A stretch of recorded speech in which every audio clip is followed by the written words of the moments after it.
Melanjutkan pembahasan sebelumnya di mana setelah Xiaoyan mengetahui informasi terkait Han Feng yang muncul di markas Demon Flame Valley, dia pun bergegas keluar bersama Tetua Suqian untuk mengumpulkan pasukan sebanyak mungkin.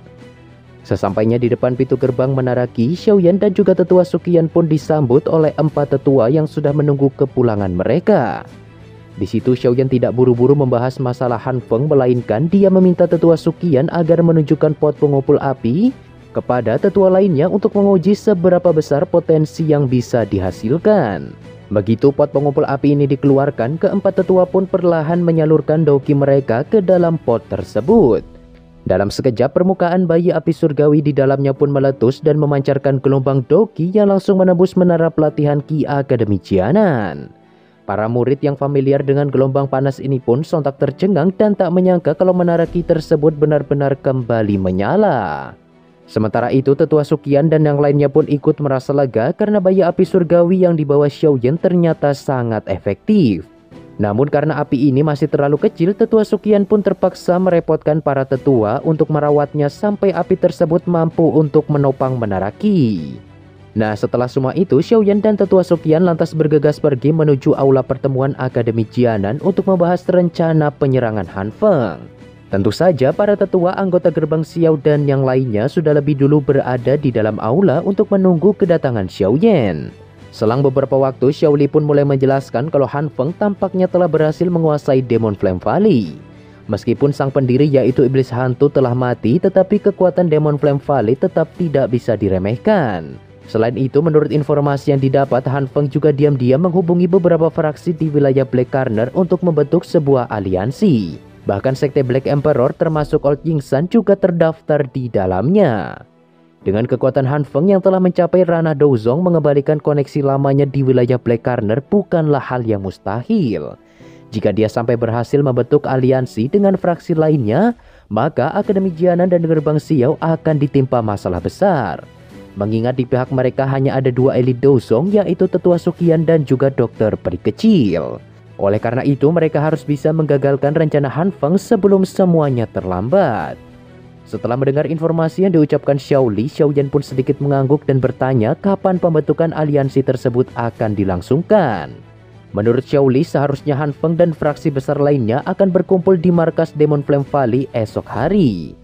Karena semuanya sudah jelas, Xiaoyan lalu meminta kakak keduanya itu agar segera menghubungi seluruh fraksi yang berhubungan baik dengan Gerbang Xiao untuk mengirimkan para ahli terbaik yang mereka miliki. Mengingat banyaknya korban yang jatuh akibat perselisihan yang terjadi selama ini, Xiaoyan pun menunjukkan tatapan buas dan bersumpah akan melenyapkan Han Feng dan seluruh pasukannya hingga tak tersisa. Keesokan harinya, Xiaoyan beserta seluruh pasukan pun berkumpul di salah satu puncak gunung yang berjarak cukup jauh dari lokasi Akademi Jianan berada. Tak lama kemudian, sekelompok pasukan yang dipimpin oleh 3 ahli Do Huang dari wilayah Black Corner pun muncul dan bergabung dengan kelompok Xiaoyan. Mereka tidak lain adalah Wu Ti, Old Ying, dan juga Sumei yang sebelumnya membantu Xiaoyan dalam pertempuran melawan Sekte Yunlan.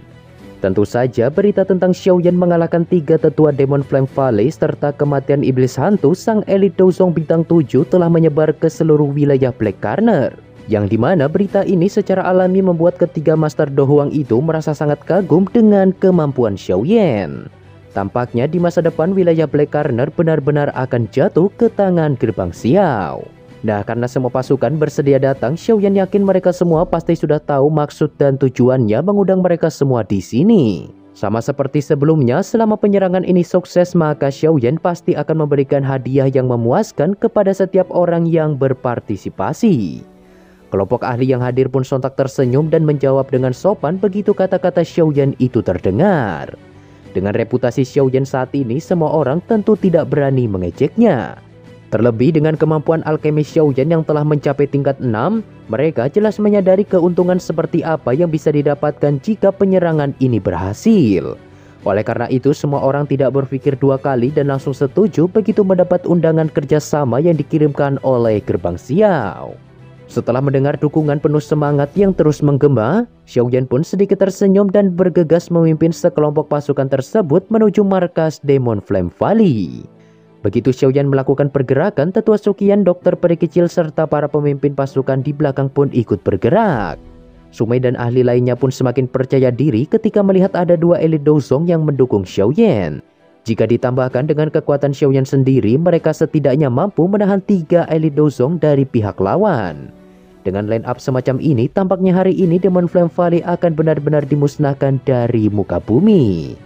Sementara itu di lembah pegunungan utara wilayah Black Corner, tepatnya markas utama Demon Flame Valley, para pasukan pun terlihat mulai berkumpul dan menggenggam senjata mereka masing-masing. Meskipun kekuatan utama yang mengendalikan fraksi besar tersebut telah dikalahkan oleh Xiao Yan, namun masih banyak ahli tingkat tinggi yang tersembunyi di lembah ini. Apalagi setelah Han Feng mengambil alih, nama Demon Flame Valley perlahan mulai bangkit untuk mendapatkan kembali posisi mereka di wilayah Black Corner. Dengan kekuatan Dozong serta kemampuannya dalam bidang alkemis yang sangat tinggi, memulihkan reputasi lamanya sebagai kaisar bukanlah hal yang sulit bagi Han Feng. Terlebih saat ini dia memiliki bantuan dari aula jiwa yang membuatnya semakin percaya diri untuk menghadapi Xiao Yan. Pada saat ini beberapa fraksi besar seperti Sekte Black Emperor, Old King San dan yang lainnya pun telah berkumpul dan bersiap mendengarkan rencana yang akan disampaikan oleh Han Feng. Sementara Han Feng terus tertawa ganas di dalam hatinya karena merasa puas dengan kehadiran semua orang. Sekelompok pasukan tadi undang yang dipimpin oleh Xiao Yan pun secara diam-diam datang menyelinap. Kehadiran kelompok Xiao Yan ini ternyata masih belum disadari oleh Han Feng dan yang lainnya. Bahkan para tamu undangan yang terdiri dari orang tua dan para pemuda pun masih duduk tenang menghadap ke arah kursi pemimpin yang ditempati para elit Dozong, yaitu Han Feng, Mo Tianxing dan juga Old King San. Tentu saja semua ahli yang hadir ini bukanlah orang sembarangan. Sebagian besar dari mereka adalah para ahli yang memiliki reputasi besar dalam wilayah Black Corner. Salah satunya adalah tetua emas perak yang sebelumnya menjadi pendukung Han Feng saat masih menduduki posisi Kaisar Obat. Seperti yang kita tahu, kedua tetua ini memang memiliki dendam pribadi terhadap Xiao Yan. Jadi wajar jika mereka secara sukarela bergabung dengan Demon Flame Valley. Terlebih Han Feng saat ini merupakan seorang elit Dozong sejati yang dapat diandalkan sebagai dukungan untuk menghabisi Xiao Yan. Karena semua orang sudah berkumpul, Han Feng pun lantas mulai membuka mulutnya dan menyampaikan tujuan utamanya mengundang mereka semua. Selama ini wilayah Black Corner selalu bertentangan dengan Akademi Jianan. Bahkan korban yang mati di tangan penegak hukum Akademi Jianan terus bertambah setiap tahunnya. Oleh karena itu, permusuhan di antara kedua belah pihak ini tidak mungkin lagi bisa diselesaikan secara baik. Di situ Han Feng juga membahas kematian iblis hantu beberapa waktu lalu yang sepenuhnya disebabkan oleh Akademi Jianan. Tentu saja berita kematian ini sontak membuat semua ahli terkejut begitu mendengarnya secara langsung dari mulut Han Feng. Bagaimanapun dia adalah seorang elit Dozong bintang 7 yang bisa dikatakan sebagai ahli terkuat di wilayah Black Corner. Siapa sangka ahli setingkat itu benar-benar tewas di tangan Akademi Jianan. Meskipun iblis hantu dikalahkan oleh The Guardians, tetapi Mo Xingtian sempat mendengar kalau dia memang sudah terluka parah akibat serangan mematikan yang dilancarkan oleh Xiao Yan. Jika tidak, dengan kekuatannya itu seharusnya iblis hantu masih bisa melarikan diri dari kejaran The Guardians walaupun tidak mampu mengalahkannya. Untuk memperkeruh suasana, Han Feng juga membahas hubungan yang dimiliki Akademi Jianan dengan fraksi milik Xiao Yan, yaitu Gerbang Xiao. Jika mereka tidak menghancurkan kelompok ini, takutnya fraksi besar di wilayah Black Corner akan ikut dilenyapkan satu persatu. Perkataan Han Feng itu secara alami membuat para ahli yang hadir mulai merasa gelisah dan menanyakan tindakan apa yang harus mereka lakukan untuk mencegah bencana tersebut. Melihat para tamu sudah termakan umpan yang dia berikan, Han Feng pun sontak tersenyum puas dan berkata, "Karena tak ada satupun fraksi yang bisa bersaing dengan Akademi Jianan, maka aku menyarankan kita segera membentuk aliansi untuk mengalahkan mereka bersama-sama." Tentu saja Han Feng tahu kalau para ahli ini masih merasa ragu untuk mengambil keputusan mengingat keadaan Demon Flame Valley yang cukup terpuruk. Oleh karena itu dia lantas mengumumkan kalau dua elit Dozong yang berada di sisinya yaitu Mo Tianxing dan juga Old King San sudah setuju dengan pembentukan aliansi tersebut. Dengan adanya dukungan 3 elit Dozong, kekuatan aliansi ini tentu bisa dikatakan cukup besar, sehingga mereka tidak perlu lagi merasa takut dengan Akademi Jianan dan juga Gerbang Xiao. Begitu semua ahli yang hadir mulai tertarik dengan saran yang diajukan Han Feng, sebuah suara tepukan tangan pun tiba-tiba terdengar diiringi dengan suara tawa yang secara langsung ditransmisikan ke telinga setiap orang. Tak lama kemudian sekelompok pasukan yang dipimpin oleh seorang pemuda berjubah hitam pun muncul sembari mengatakan, Han Feng, bukankah sebaiknya kau memimpin semua orang untuk berlutut dan menyerah sekarang juga? Tatapan Han Feng dan yang lainnya pun sontak terfokus ke arah pemuda berjubah hitam di langit, yang tidak lain dan tidak bukan adalah Xiaoyan, sang pemimpin gerbang Xiao. Namun begitu melihat tidak ada tetua Bai dan tetua Qian yang mendampingi Xiaoyan, Han Feng pun perlahan berdiri dan tersenyum dingin sembari mengatakan, "Xiaoyan, tak kusangka kau benar-benar memiliki keberanian untuk mengantarkan diri ke sini. Apakah kau menganggap semua orang di sini hanyalah sebuah pajangan belaka?" Setelah mendengar kata-kata Han Feng, Xiaoyan lalu maju dan memperingatkan kalau satu-satunya orang yang akan dia lawan adalah Han Feng dan Demon Flame Valley. Tetapi jika ada pihak luar yang berani ikut campur, maka dia tidak akan menunjukkan belas kasihan sedikit pun.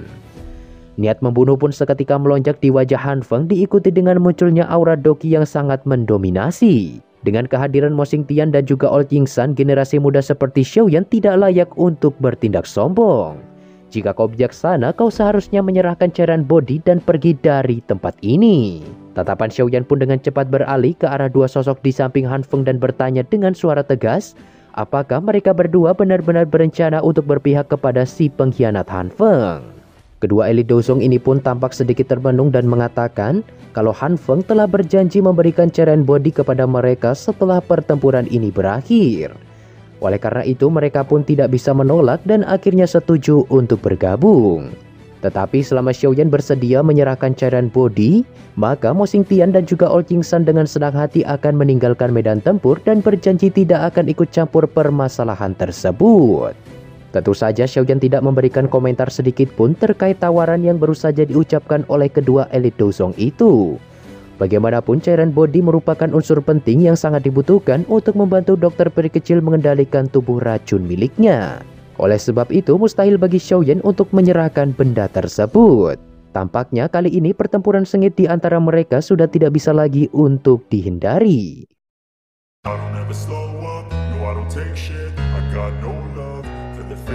Nah, kira-kira seperti itulah spoiler pembahasan BTTH Season 5 episode 86 part 1-nya. Dan untuk part 2-nya akan Mimin kerjakan secepatnya guys ya. Oke, mungkin cukup sekian dari Mimin. Thanks buat kalian yang sudah menonton video ini dan sampai berjumpa lagi di pembahasan selanjutnya.